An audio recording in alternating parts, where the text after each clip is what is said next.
De nombreuses leaders sont confrontés à cela. Le débordement et l'épuisement ne disent absolument rien de vous, ni de votre capacité à l'idée.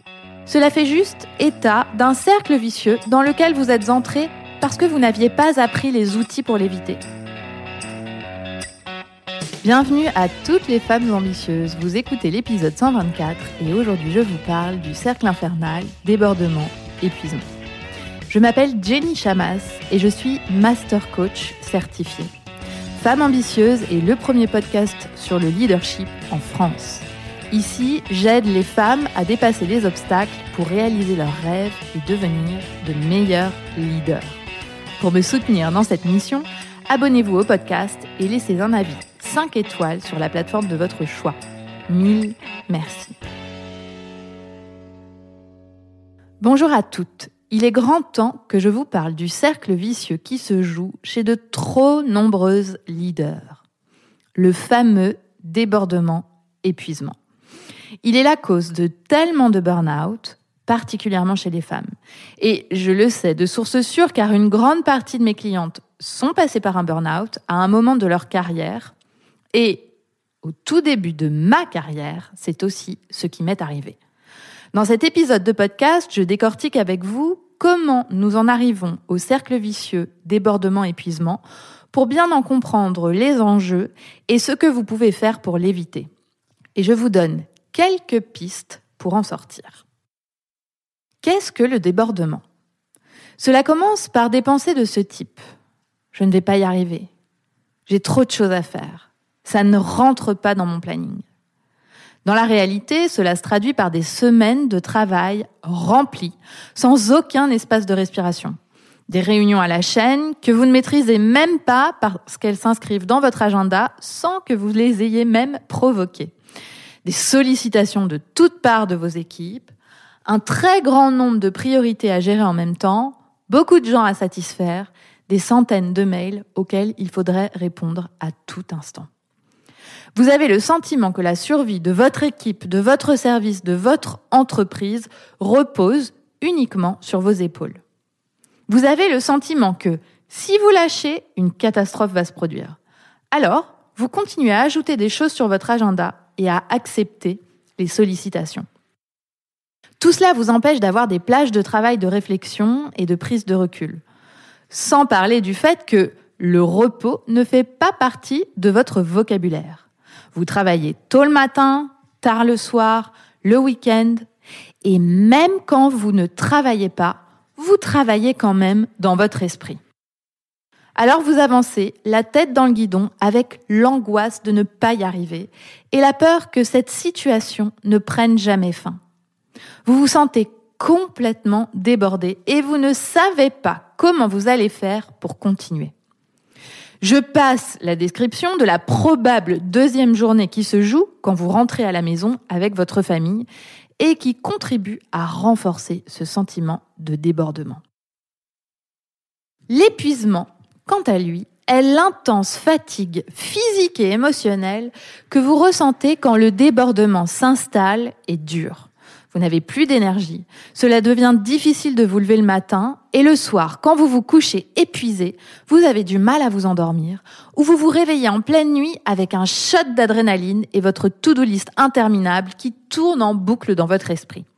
Tout ce qui arrive dans votre quotidien professionnel vous émeut. Une remarque, une erreur sont de grandes catastrophes à vos yeux parce que vous êtes épuisé. Vous n'avez pas le recul nécessaire pour faire la part des choses et vous prenez tout personnellement. Vous avez aussi l'angoisse que tout cela se termine, alors vous vous accrochez à ce job, à cette mission que vous vous donnez. Vous vous reconnaissez ? Si c'est le cas, pas de panique. Premièrement, sachez que vous êtes loin d'être la seule dans ce cas et que cela n'arrive pas qu'aux autres. De nombreuses leaders sont confrontés à cela. Le débordement et l'épuisement ne disent absolument rien de vous, ni de votre capacité à l'idée. Cela fait juste état d'un cercle vicieux dans lequel vous êtes entré parce que vous n'aviez pas appris les outils pour l'éviter. Et c'est ce que nous allons voir ensemble. Pourquoi alors êtes-vous entré dans ce cercle vicieux débordement-épuisement ? Je note ici 2 types de facteurs. D'une part, les facteurs externes, c'est-à-dire les facteurs qui sont extérieurs à vous. Cela peut être un poste dans lequel les attentes de votre direction sont très grandes, mais les ressources à votre disposition très limitées. Il y a un écart entre ce que vous devez faire et ce que vous pouvez faire. Et cet écart, vous essayez de le combler en travaillant toujours plus. Cela peut être aussi une situation qui change au sein de votre équipe et de nombreuses personnes qui partent en même temps alors que la charge de travail est toujours la même. Vous vous sentez responsable de devoir la faire. Troisième facteur externe, ça pourrait être par exemple la création d'une entreprise. Vous créez votre propre entreprise et puis au début, vous ne vous payez pas de salaire. Alors, vous vous activez de façon très intense pour que la situation change. D'autre part, il y a les facteurs internes. Et ces facteurs, mes chers leaders, sont en général beaucoup plus déterminants que les facteurs externes. Il y a par exemple votre niveau de perfectionnisme. Vous voulez que tout soit fait, que tout soit parfait. Vous pensez que c'est la seule solution pour vraiment réussir à votre poste et donc vous travaillez bien plus que de raison car vous pensez que plus vous travaillez, plus vous y arriverez. Il y a aussi la peur du regard des autres. Vous avez peur de dire que vous avez trop à faire.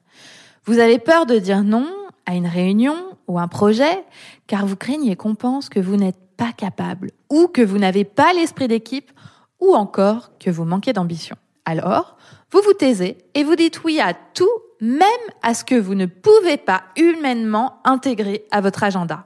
Vous voulez à tout prix donner satisfaction aux autres.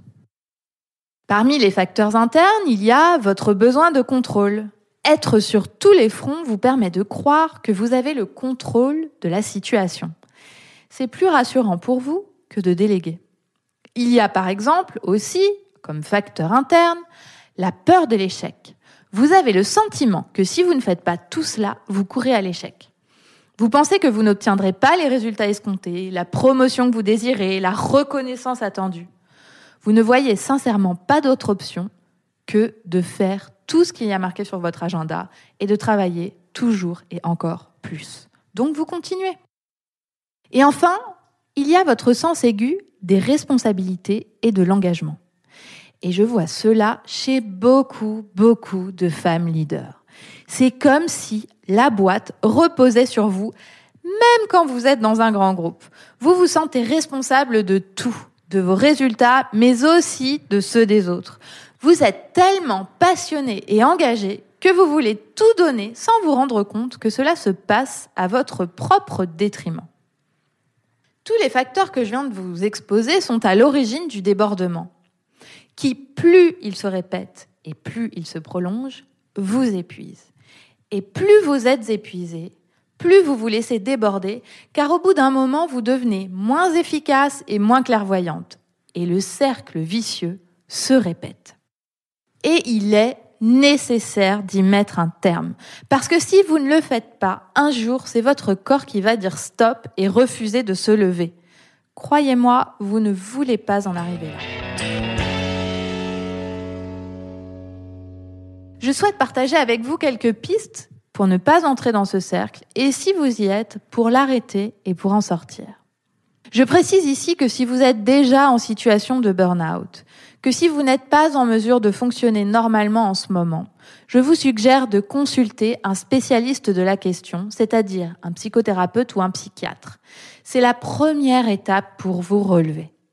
Pour toutes les autres personnes, celles qui sont en état de fonctionner, voici les pistes que je vous suggère, qui sont particulièrement des pistes d'état d'esprit. Parce que le problème majeur n'est pas ce que vous faites ou ce que vous ne faites pas. Le vrai problème ici est ce que vous pensez. Les règles conscientes ou parfois même inconscientes que vous vous appliquez parce que vous pensez que c'est la recette de la réussite à votre poste ou dans votre business. Il y a 3 erreurs de pensée majeures que je vois se jouer et que je vais ici contrecarrer. La première erreur de pensée, c'est « j'ai besoin de plus de temps pour réussir ». Travailler plus n'est pas la solution. Les meilleurs leaders n'ont pas plus de temps et les meilleurs leaders ne sont pas débordés. Ils sont organisés. Ils ont certes un agenda millimétré, mais ils ont aussi du temps libre, du temps pour eux. Travailler plus est simplement égal à plus de débordements et d'épuisement si vous êtes quelqu'un qui travaille déjà beaucoup. Et évidemment, ça c'est à vous d'en juger. Si vous travaillez plus et que vous avez plus de débordements et d'épuisement, à terme, cela va vous emmener au dégoût ou au burn-out. Et donc, la fin du travail pour un temps. Bref, c'est totalement contre-productif. Pourquoi pousser le bouchon aussi loin ? Ce dont vous avez besoin n'est pas de travailler plus, mais d'analyser de quelle façon vous dépensez votre temps. Et pour chaque heure passée à travailler, quelle est la valeur que vous produisez ? Focalisez-vous votre énergie là où vous pouvez vraiment faire une différence ? Parmi les projets que vous menez, lesquels sont prioritaires parce qu'ils sont les plus créateurs de valeur ? Quand je dis créateurs de valeur, c'est-à-dire soit créateurs de chiffre d'affaires, soit des projets extrêmement profitables, soit des projets sur lesquels vous créez plus de ressources humaines, par exemple des projets de recrutement, soit des projets sur lesquels vous créez plus de temps et d'efficacité opérationnelle. Tout cela sont des projets qui sont créateurs de valeur. Quand vous avancez en naviguant à vue, c'est-à-dire sans savoir précisément quels sont les projets qui créent le plus de valeur, vous êtes contre-productive, c'est-à-dire que vous perdez du temps sans vous en rendre compte. Prenez le temps de faire le point sur la valeur ajoutée de chacun de vos projets. Ce dont vous avez besoin n'est pas de travailler plus, mais de savoir précisément dans quelle direction aller et où focaliser votre temps et votre énergie. L'erreur de pensée numéro 2, c'est « je ne peux pas dire non car ce serait mal vu ». Si vous refusez une réunion ou un projet, le monde ne s'arrête pas de tourner. Observez autour de vous les gens qui réussissent sans être débordés. Disent-ils oui à tout ? Prennent-ils la responsabilité de tout sur leurs épaules ou se concentrent-ils sur leur zone de génie et sur leurs responsabilités ? Sont-ils considérés comme mauvais ou sont-ils respectés pour les limites qu'ils imposent et leur efficacité dans leur zone de génie ? Combien de projets sont menés au sein des entreprises juste parce que quelqu'un l'a décidé à un moment, juste parce que cela paraît une bonne idée, mais que cela n'est pas vraiment nécessaire. Dire non à ce qui prend trop de temps sans créer de valeur, c'est contribuer au mieux à votre entreprise. Cela ne plaira peut-être pas à tout le monde, mais vous serez une meilleure leader, plus exemplaire et plus disponible si vous vous engagez dans cette voie. Vous serez plus à même de créer des résultats qui se voient si vous vous concentrez sur la valeur que vous pouvez créer. Dire non aux autres, c'est dire oui à vous-même. Et c'est la première étape pour incarner pleinement votre leadership. En revanche, à dire oui tout le temps, même quand vous savez que vous devriez dire non, à vous épuiser, vous prenez le risque d'être bloqué. Déjà, on va en attendre trop de vous. Parce que comme on a l'impression que vous pouvez tout faire et que vous faites tout, on continue à vous demander, évidemment. Cela semble logique. Et vous continuez à dire oui à tout. Jusqu'à ce que votre corps dise stop. Croyez-moi, dire oui à tout nuit à votre efficacité et à votre réussite bien plus directement que de dire non. Erreur de pensée numéro 3. Je ne peux pas déléguer entièrement certaines responsabilités, je dois décider pour toute mon équipe. Avez-vous fait l'expérience de vous absenter pendant plusieurs mois et de constater que le business continue de tourner sans vous ? Quand vous êtes absente, vos équipes se développent. Elles en sont bien obligées. Pourquoi avoir besoin d'une absence pour que cela arrive ? Et si vous décidiez de vous appuyer vraiment sur les ressources dont vous disposez ? Tout le temps et l'énergie investie à la délégation vous sera rendu de façon exponentielle. Si vous devez décider à toutes les étapes des projets que vos équipes mènent, c'est que vous ne déléguez pas assez. Or, pour gagner du temps, votre équipe est votre meilleure ressource. Pour conclure, la qualité principale dont vous avez besoin pour sortir du cercle de débordement, épuisement, est le courage de stopper la machine en réfléchissant étape par étape à ce que vous pouvez simplifier dans votre quotidien professionnel. Cela ne se fait pas en un jour, cela se fait pas à pas en commençant par le plus évident pour vous. C'est inconfortable. En effet, quand on s'habitue à travailler énormément, on ressent une véritable gratification pour toutes les cases cochées de la to-do list. Alors décidez consciemment d'avoir moins de tâches, plus de temps de réflexion et de passer moins de temps au travail est tout à fait inconfortable. Mais rassurez-vous, plus vous vous y habituez et plus cela deviendra confortable pour vous. Si vous prenez votre courage à deux mains pour aller dans ce sens, vous constaterez rapidement que vous gagnez en efficacité, que vos équipes se développent et que vous avez plus d'énergie. Et aussi beaucoup plus d'idées pour créer de la valeur, car votre cerveau se remet à rêver. Alors comme exercice d'application cette semaine, je vous propose de repérer la première petite chose que vous pourriez faire pour mettre un terme à ce cercle vicieux du débordement-épuisement. L'épisode vous a plu ? Pour me soutenir, parlez-en autour de vous et laissez un avis 5 étoiles. Sachez que nous proposons plusieurs formations avec différents formats à destination des particuliers comme des entreprises. Retrouvez toutes les informations sur notre site jennychabas.com ou venez discuter avec nous sur Instagram et LinkedIn.